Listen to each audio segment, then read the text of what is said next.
গত এক মাস ধরে টলিপাড়ায় গুঞ্জন বলিউড পরিচালক নীরজ পান্ডে বাংলার প্রেক্ষাপটে নতুন ওয়েব সিরিজের পরিকল্পনা করছেন। সূত্রের দাবি, এই সিরিজে নাকি সুযোগ পেয়েছেন অভিনেত্রী সোলাঙ্কি রায়।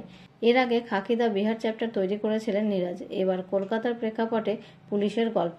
সিরিজের নাম খাকি দ্য বেঙ্গল চ্যাপ্টার। এরকমও শোনা গিয়েছে যে সিরিজের মুখ্য চরিত্রে অভিনয় করছেন টলিপাড়ার দুই সুপারস্টার প্রসেনজিৎ চট্টোপাধ্যায় এবং জিৎ।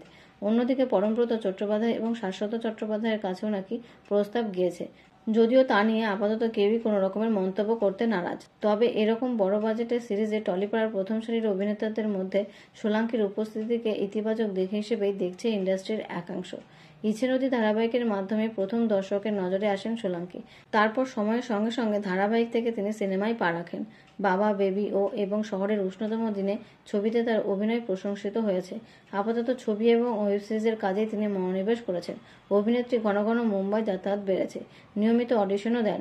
শোনা যাচ্ছে অডিশন দিয়েই তিনি এই ওয়েব সিরিজে নির্বাচিত হয়েছেন।